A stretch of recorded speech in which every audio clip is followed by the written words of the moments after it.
Chapitre 12. Laurie savait que le meeting de la vague devait se tenir dans le gymnase. Pourtant, elle s'attardait près de son casier, ne sachant pas si elle voulait vraiment y aller. Elle n'arrivait toujours pas à formuler ce qui la préoccupait dans le mouvement, mais elle se sentait de plus en plus mal à l'aise. Quelque chose clochait. La lettre anonyme qu'elle avait reçue n'était qu'un symptôme. Le pire n'était pas qu'un élève de terminale ait intimidé un de première pour le forcer à rejoindre la vague, mais que l'auteur de l'article ait refusé de donner son nom, qu'il ait été trop effrayé pour le faire. Elle-même avait tenté de repousser cette idée depuis plusieurs jours, en vain. Elle devait l'admettre. La vague lui faisait peur. Oh, on ne craignait rien si l'on était un membre loyal qui ne posait pas de questions. Dans le cas contraire, soudain, des cris provenant de la cour la tirèrent de ses pensées. Elle se précipita vers la fenêtre la plus proche et aperçut deux garçons en train de se battre au centre d'une foule de lycéens qui les observaient en poussant les cris. Laurie en eut le souffle coupé. L'un des bagarreurs n'était autre que Brian Hammond. Bouche bée, elle ne les quitta pas des yeux, tandis qu'ils se donnaient des coups de poing roulés au sol sans cesser de se battre. Mais que se passait-il encore ? Un professeur se rua hors du bâtiment pour les séparer. Il les agrippa fermement par un bras avant de les entraîner à l'intérieur. De toute évidence, pour les conduire vers le bureau du principal. En chemin, Brian clama.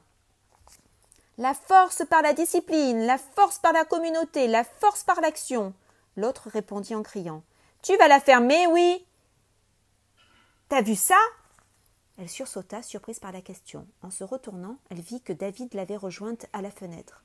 « J'espère que Wentz laissera quand même Brian assister au meeting, déclara-t-il. Il se battait à cause de la vague ? Pas seulement, répondit-il, en haussant les épaules. L'autre mec, c'était Dutch, qui veut piquer la place de quarterback de Brian depuis le début de l'année. Ça devait finir comme ça. J'espère juste qu'il a eu ce qu'il méritait. Mais Brian hurlait les slogans de la vague. Évidemment, il est à fond dedans, comme nous tous. Comme Dutch ? Non, lui c'est un crétin. Laurie. S'il faisait partie de la vague, il n'essayerait pas de piquer le poste de Brian. Ce type est un vrai handicap pour l'équipe, si seulement Schiller pouvait le virer.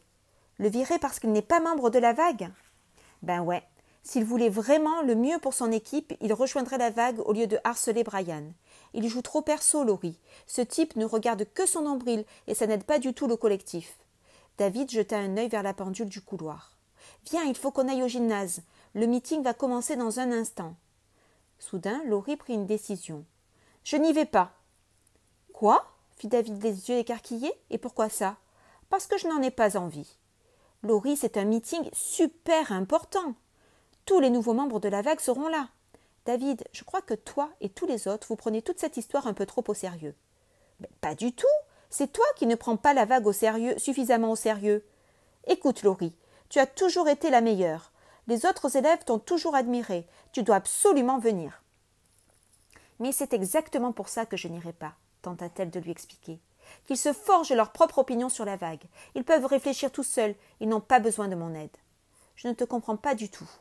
David, ce que moi, je n'arrive pas à comprendre, c'est que tout le monde ait perdu la tête. La vague a pris le pas sur tout le reste. Bien sûr, parce que la vague est logique, Laurie. Et ça marche. Tout le monde est dans la même équipe. Pour une fois, nous sommes tous sur un pied d'égalité. Waouh, génial, lança-t-elle sarcastique. Et le touchdown, on le marque tous ensemble, main dans la main ? David recula d'un pas pour observer sa petite amie. Jamais il n'aurait cru cela d'elle. Non, pas Laurie. Tu ne comprends donc pas, David, insista-t-elle, prenant son hésitation pour un moment de doute. Tu es trop idéaliste. Tu veux également créer une société pseudo-idéale, régie par la vague, pleine de gens égaux et de super équipes de foot, que tu ne vois plus rien. C'est impossible, David. Il y aura toujours des gens qui ne voudront pas en être, et c'est leur droit. David plissa les yeux avant de répondre. Tu sais quoi, Laurie ? Tu es contre la vague uniquement parce que tu n'es plus du tout spéciale. Parce que tu n'es plus la meilleure élève et la fille la plus populaire de la classe. Ce n'est pas vrai et tu le sais très bien, éructa Laurie. Si, c'est vrai. Maintenant, tu sais ce que ça nous faisait quand on t'entendait toujours donner des bonnes réponses, quand tu étais toujours la meilleure. Quel effet ça te fait, maintenant, d'être tombée de ton piédestal ? David, arrête de faire l'idiot, cria-t-elle. Parfait. Si je suis idiot, pourquoi tu ne vas pas te trouver un mec intelligent ? Sur ces mots, il lui tourna le dos et prit la direction du gymnase. Laurie le regarda partir, figé sur place. C'est fou, pensa-t-elle. Tout devient hors de contrôle. D'après le raffut qui parvenait à Laurie depuis le gymnase, le meeting de la vague semblait rencontrer un véritable succès. Au lieu d'y rejoindre les autres, elle s'était rendue dans la salle du journal, le seul endroit où elle pensait éviter les regards interrogateurs. Laurie ne voulait pas admettre qu'elle se cachait, mais c'était pourtant la vérité. C'est dire à quel point la situation avait dégénéré. On devait se cacher si l'on ne voulait pas suivre le mouvement. Elle sortit un stylo de son sac, qu'elle se mit à mordiller nerveusement. Elle devait absolument faire quelque chose, elle et le Grapevine. Quelques minutes plus tard, le bruit de la poignée de porte qu'on tournait la fit sursauter. Laurie retint sa respiration. Allait-on lui faire payer son absence? La porte s'ouvrit sur Alex qui entra d'un pas sautillant au rythme de la musique que diffusaient ses écouteurs. Laurie s'affaissa sur sa chaise, soulagée. Lorsqu'il l'aperçut, Alex sourit et retira son casque. « Hé, comment se fait-il que tu ne sois pas avec le reste du régiment ?»« Alex, on n'en est pas encore là. »« T'es sûr ?» fit-il avec un sourire en coin. « Bientôt on devra changer le nom du lycée en caserne Gordon. Je trouve pas ça drôle. » Alex se voûta et fit une grimace avant de répondre. « Laurie, tu devrais savoir qu'il n'y a pas de limite au ridicule. Si tu les considères comme un régiment de soldats, tu n'as pas peur de te faire enrôler ?»« Qui ça, moi ?» fit-il en retrouvant le sourire. Il fendit l'air d'une série de mouvements de karaté avant de répondre. « Que quelqu'un essaye de me recruter de force et je le transforme en sushi !» La porte de la salle s'ouvrit de nouveau, cette fois sur Karl. Voyant Laurie et Alex, son visage s'éclaira. « On dirait que j'ai trouvé le grenier d'Anne Frank, déclara-t-il. « Bienvenue au club des derniers libres penseurs, lança Alex. Karl acquiesça. « C'est exactement ça. Je sors tout juste du meeting. »« Ils t'ont laissé partir ?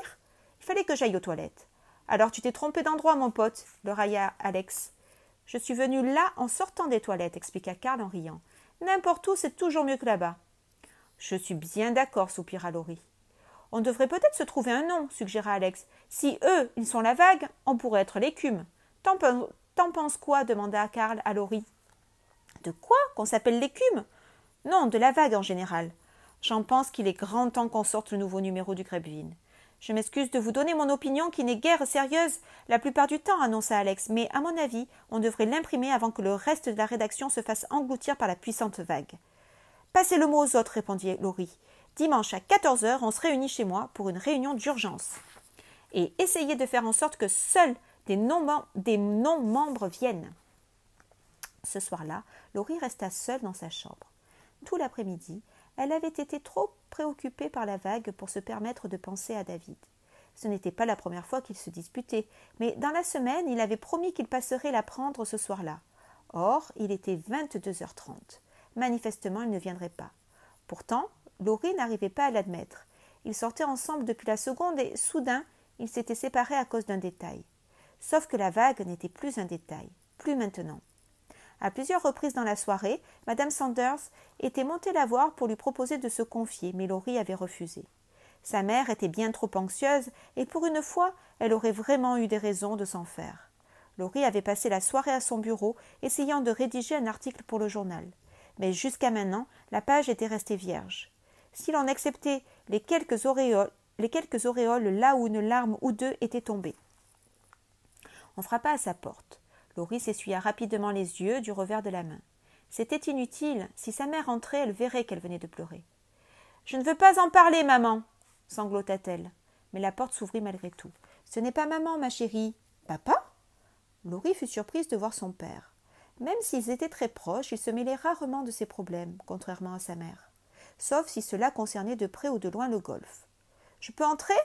Vu que tu es déjà au milieu de la pièce, » répondit-elle dans un demi-sourire. « Je suis désolée de forcer le passage, ma puce, mais ta mère et moi, nous sommes inquiets pour toi. »« Elle t'a dit que David m'avait laissé tomber ?»« Oui, je suis au courant, et j'en suis vraiment navrée, vraiment.